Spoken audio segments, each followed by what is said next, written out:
हरे कृष्णा प्रभु जी। राधे राधे। माता रानी आप सबको हमेशा खुश रखे। कैसे हो आप सभी? आशा करती हूँ कि आप सभी अपने घर में कुशल मंगल होंगे। तो एक बार फिर से स्वागत है आपका हमारी इस वीडियो में। आज की वीडियो में हम बात करने वाले हैं कि राधा अष्टमी व्रत कब है। तो राधा अष्टमी भाद्रपद मास में शुक्ल पक्ष की अष्टमी तिथि को मनाई जाती है। राधा अष्टमी इस दिन बड़ी ही धूमधाम से श्री राधा रानी का जन्मोत्सव मनाते हैं। शास्त्रों के अनुसार इस दिन श्री राधा रानी का जन्म हुआ था और इसीलिए इस दिन को राधा जयंती भी कहते हैं। और ये दिन पूरी तरह से श्री राधा रानी को समर्पित होता है। राधा अष्टमी पर श्री राधा रानी की आराधना करने से समस्त प्रकार की कामनाएं पूर्ण होती हैं। भगवान श्री कृष्ण की विशेष कृपा हमें प्राप्त होती है। और हाँ, शास्त्रों में ये भी कहा गया है कि अगर आप जन्माष्टमी का व्रत करते हैं और किसी भी कारणवश राधा अष्टमी नहीं करते हैं तो आपको संपूर्ण जन्माष्टमी का फल नहीं प्राप्त होता, क्योंकि भगवान श्री कृष्ण राधा रानी के बिना अधूरे हैं। जो तो जब हम जन्माष्टमी मनाते हैं तो आधा ही फल प्राप्त होता है। पूरा तब मिलता है जब हम राधा अष्टमी का व्रत करते हैं और राधा रानी की पूजा करते हैं। तो इसलिए जिस प्रकार से जन्माष्टमी हम मनाते हैं बड़ी ही धूमधाम से, उसी प्रकार से ही श्री राधा रानी का जन्मोत्सव राधा अष्टमी भी मनाना चाहिए। तो आज की वीडियो में आप जानेंगे कि राधा अष्टमी साल 2025 में कब है, अष्टमी तिथि कब प्रारंभ हो रही है, कब समाप्त हो रही है और श्री राधा रानी का जन्मोत्सव हमें कब मनाना है, राधा अष्टमी व्रत कब करना है और श्री राधा रानी की पूजा करने का शुभ मुहूर्त क्या है, किस प्रकार से आज हमें पूजा आराधना करनी चाहिए, किन मंत्रों का जप करना चाहिए और भगवान श्री कृष्ण और श्री राधा रानी की संयुक्त कृपा की प्राप्ति के लिए आज हमें विशेष क्या करना चाहिए, ये संपूर्ण जानकारी आपको आज इस वीडियो में शेयर करने वाली हूँ।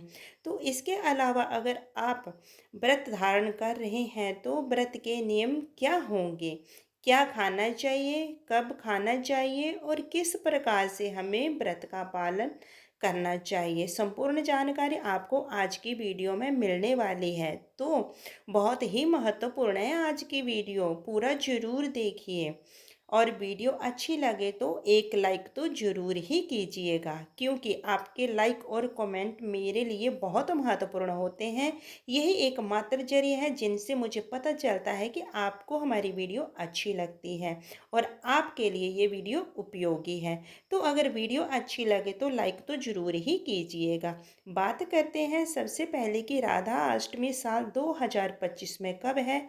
देखिए, भाद्रपद मास के शुक्ल पक्ष की अष्टमी तिथि प्रारंभ होगी 30 अगस्त 2025 को शनिवार की रात्रि में 10:46 पर और अष्टमी तिथि का समापन होगा 31 अगस्त को देर रात रात्रि 12:57 पर।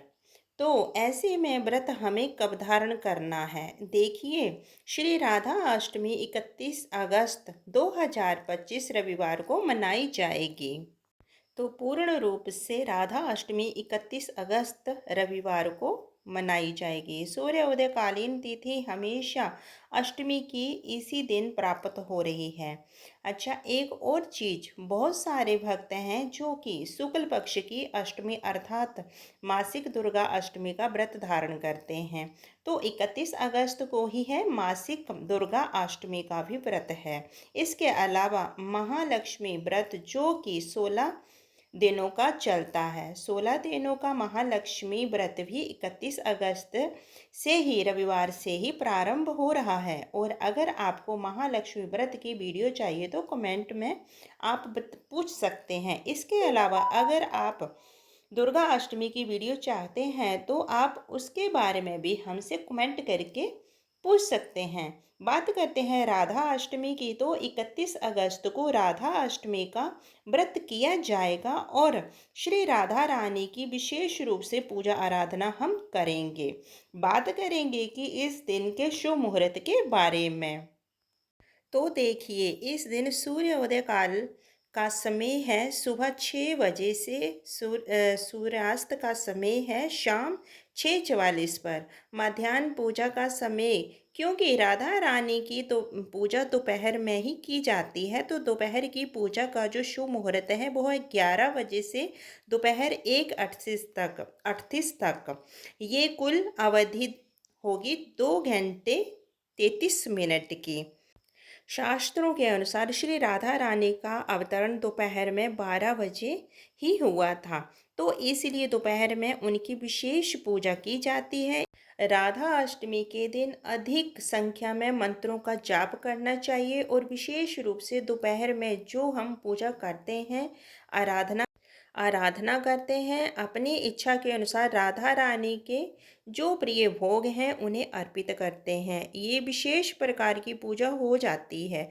ठीक है, और इस दिन अभिजीत मुहूर्त आपको प्राप्त हो रहा है सुबह 11:56 से दोपहर 12:47 तक।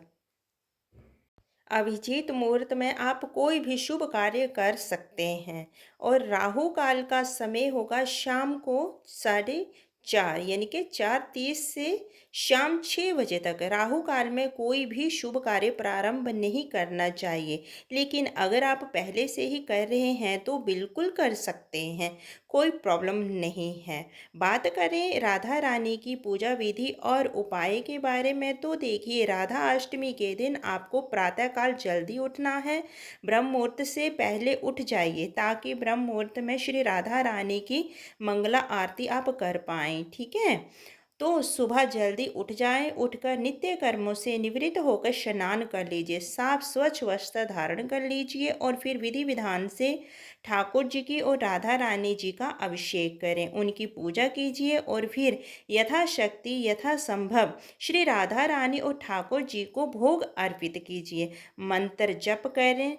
करने के पश्चात आपको राधा रानी जी की और ठाकुर जी की आरती करनी चाहिए। अच्छा, जब हम पूजा करते हैं राधा रानी की तो साथ में ठाकुर जी को भी विराजमान करते हैं, मतलब ठाकुर जी और राधा रानी की संयुक्त रूप से पूजा होती है। और पूजा प्रारंभ करने से पहले आपको अपने व्रत का, अपनी पूजा का संकल्प लेना है। और अगर आप व्रत नहीं करते हैं तो सिर्फ पूजा करने का संकल्प ले लीजिए। बिना संकल्प के पूजा या फिर व्रत का संपूर्ण फल नहीं मिलता है, इसलिए संकल्प लेना अत्यंत आवश्यक है। व्रत कर रहे हैं तो आप फलाहार कर सकते हैं और फिर दोपहर में विधि विधान से श्री राधा रानी और ठाकुर जी की फिर से पूजा होगी। दोपहर में पंचामृत से अभिषेक कीजिए, फिर उन्हें नए वस्त्र धारण करवाइए। ठाकुर जी को पीले पुष्प और राधा रानी जी को लाल पुष्पों की माला अर्पित कीजिए। फिर विधि विधान से उनकी पूजा कीजिए, धूप दीप पुष्प इत्यादि अर्पित करके, और अपनी इच्छा के अनुसार, सामर्थ्य के अनुसार आप भोग लगा सकते हैं किसी भी वस्तु का, जैसे कि फल मिठाई या फिर कोई भी पकवान बनाकर राधा रानी को भोग लगा सकते हैं। फिर वहीं बैठकर राधा अष्टमी व्रत की कथा सुनिए और राधा रानी और ठाकुर जी की आरती करने के बाद क्षमा प्रार्थना कीजिए। राधा अष्टमी पर राधा रानी और ठाकुर जी को वंश्री और मोर का पंख अवश्य अर्पित करना चाहिए और राधा रानी को 16 श्रृंगार की सामग्री अर्पित करें। उनसे प्रार्थना करें तो अखंड सौभाग्य की प्राप्ति होगी। मन चाही कामना को पूर्ण करने के लिए आज के दिन ओम श्री राधा कृष्णाय नमः इस मंत्र का 108 बार जप कीजिए और राधा रानी से प्रार्थना कीजिए। अपने मन की कामना कहिए, जो निश्चित ही आपकी कामना पूर्ण होगी। अब बात करते हैं कि जो भक्त राधा अष्टमी का व्रत धारण करते हैं उन्हें व्रत का पारण कब और कैसे करना है। तो देखिए, राधा अष्टमी का व्रत 3 बार से 3 प्रकार से किया जाता है। मतलब ऐसा कहा जाता है कि राधा रानी का जन्म जब दोपहर 12 बजे को, मतलब 12 बजे हो जाता है, तो उस समय जो हम पूजा आराधना करते हैं, उसके बाद प्रसाद खाकर अपना व्रत खोल सकते हैं। जैसे कि जन्माष्टमी, अर्धरात्रि में 12 बजे की पूजा करने के बाद बहुत से लोग उसी समय व्रत खोल लेते हैं और बहुत से लोग सुबह व्रत खोलते हैं। इसी प्रकार से राधा अष्टमी भी बहुत से लोग, राधा अष्टमी में भी बहुत से लोग दोपहर में व्रत खोल लेते हैं और कई भक्त हैं जो शाम को राधा रानी की आरती पूजा करते हैं, फिर शाम को व्रत खोलते हैं। अच्छा, कई भक्त ऐसे भी हैं जो पूरे दिन का व्रत रखते हैं, 24 घंटे का, और फिर अगले दिन ये व्रत खोलते हैं। तो व्रत के नियम हैं। अलग अलग संप्रदायों से जो लोग जुड़े हैं, वे उसी संप्रदाय के अनुसार नियम का पालन करते हैं। आशा करती हूँ कि आपको हमारी ये जानकारी अच्छी लगी होगी। अगर आपको हमारी ये जानकारी अच्छी लगी है तो लाइक शेयर कमेंट करना ना भूलना। मिलते हैं अगले वीडियो में, तब तक आप सभी को राधे राधे, जय श्री कृष्णा। और आप सभी भक्तों को एक बार फिर से राधा अष्टमी की हार्दिक शुभकामनाएं। अगर आपको हमारी वीडियो थोड़ी सी भी अच्छी लगी है तो लाइक शेयर कमेंट करना ना भूलना। चैनल पर नहीं है तो चैनल को सब्सक्राइब भी करना। राधे राधे, जय Shri Krishna and thanks for watching.